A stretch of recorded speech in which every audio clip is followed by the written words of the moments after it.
Dobrý deň, vítajte na mojej stránke, som rád, že ste tu.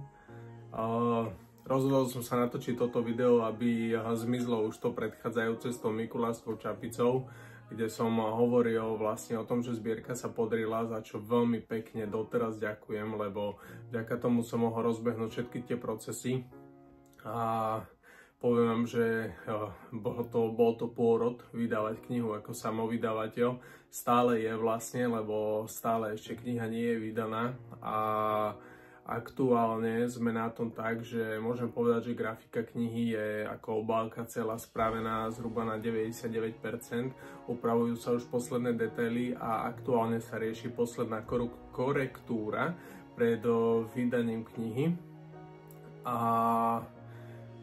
Zalomená kniha už je, čiže jak sa schvália posledná korektúra, urobia sa posledné veci a môže sa ísť do nacenenia tlače. Jakmile toto vlastne bude mať, kniha sa dá vytlačiť, ešte uvidíme komu tomu, čo dá najlepšiu cenu, ale samozrejme musí byť pomer kvalita aj cena, aby v tom bola rovnováha. No a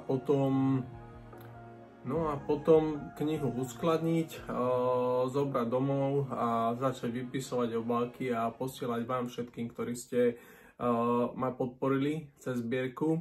Následne knihu budem posielať do 30-40, slúbil som, že 30 knižníc po celom Slovensku, ale ešte sú aj nejaké centra, ktoré si ju pýtali a tak, čiže to som sa rozhodol takto knižku darovať. A až potom, jak spravím toto, tak kniha pôjde do predaja, respektíve to pôjde nejako plynule s tým, jak ju budem odosielať, ju budem spúšťať aj na predaj a predávať sa, kúpiť sa bude dať tu, cez túto stránku a takisto by som ju chcel dostať k nejakým dobrým ľuďom, že by sa predávalo v nejakých čajovniach, jogových centrách a tak, takže keby ste aj vy mali záujem alebo niekom vedeli, tak kľudne dajte tip, kde by sa mohla posúvať ďalej do sveta medzi ľudí, ktorí ju budú potrebovať. Tak to je všetko na teraz a dám čoskoro ďalšie info buď formou príspevku na sociálnych sieťach, na mojej webovej stránke, tam dávam aktuality ohľadom kníh pravidelne alebo posielam newsletter alebo natočím takéto video.